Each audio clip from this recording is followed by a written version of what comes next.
సంఖ్యాకాండము 28వ అధ్యాయము. యెహోవా మోషేకు ఈలాగు సెలవిచ్చెను. నీవు ఇశ్రాయేలీయులకు ఈలాగు ఆజ్ఞాపించుము. నాకు సువాసన కలుగుటకై మీరు హోమ రూపములుగా నాకు అర్పించు ఆహారమును నియామక కాలమున నా యొద్దకు తెచ్చుటకు జాగ్రత్త పడవలెను. మరియు నీవు వారికి ఇలాగు ఆజ్ఞాపించుము. మీరు యెహోవాకు నిత్యమైన దహన బలి రూపముగా ప్రతిదినము నిర్దోషమైన ఏడాదివగు 2 మగ గొర్రె పిల్లలను అర్పింపవలెను. వాటిలో ఒక గొర్రె పిల్లను ఉదయమందు అర్పించి సాయంకాలమందు రెండవ దానిని అర్పింపవలెను. దంచి తీసిన 3 పళ్లలోనిది పావు నూనెతో కలుపబడిన తూమెడు పిండిలో 10వ వంతు నైవేద్యము చేయవలెను. అది యెహోవాకు ఇంపైన సువాసన గల హోమముగా సీనాయి కొండ మీద నియమింపబడిన నిత్యమైన దహన బలి.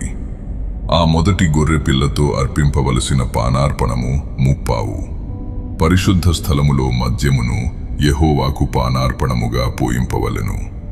ఉదయ నైవేద్యమును దాని పానార్పణమును అర్పించినట్లు యెహోవాకు ఇంపైన సువాసన గల హోమముగా ఆ 2వ గొర్రె పిల్లను సాయంకాలమందు అర్పింపవలెను.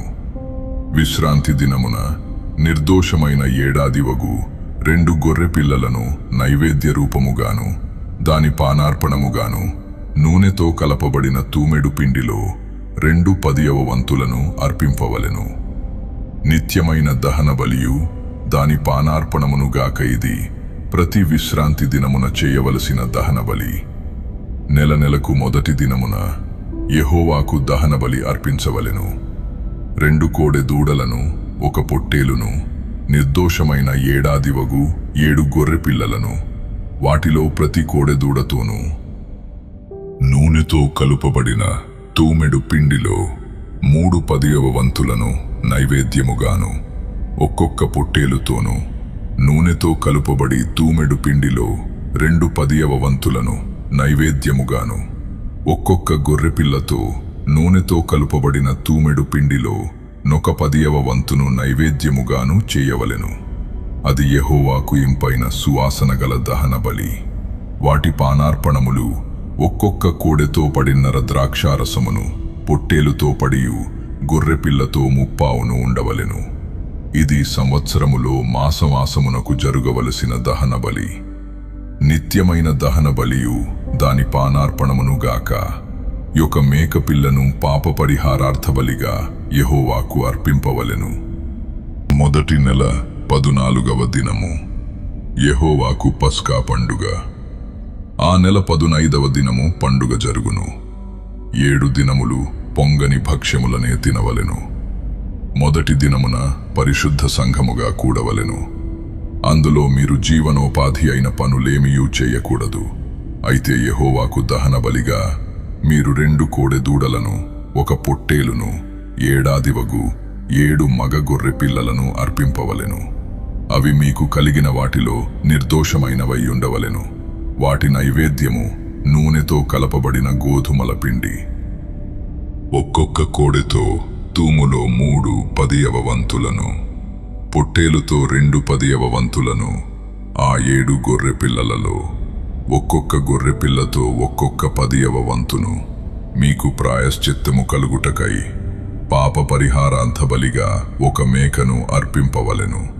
ఉదయమున మీరు అర్పించు నిత్యమైన దహన బలి గాక వీటిని మీరు అర్పింపవలెను.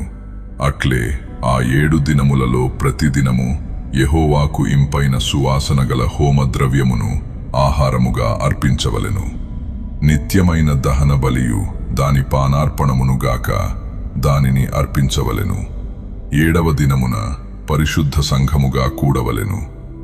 ఆ దినమున మీరు జీవనోపాధి అయిన పనులేమియూ చేయకూడదు. మరియు ప్రథమ ఫలములను అర్పించు దినమున అనగా వారముల పండుగ దినమున మీరు యెహోవాకు క్రొత్త పంటలో నైవేద్యము తెచ్చునప్పుడు మీరు పరిశుద్ధ సంఘముగా కూడవలెను. నాడు మీరు జీవనోపాధి అయిన పనులేమియూ చేయకూడదు.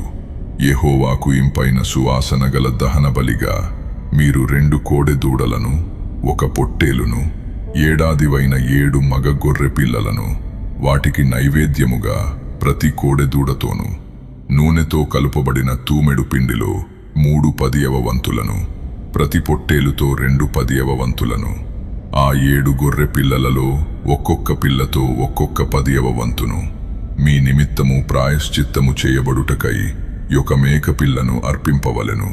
నిత్యమైన దహనబలియు దాని నైవేద్యమునుగాక వాటిని వాటి పానార్పణములను అర్పింపవలెను. అవి నిర్దోషములుగా నుండవలెను.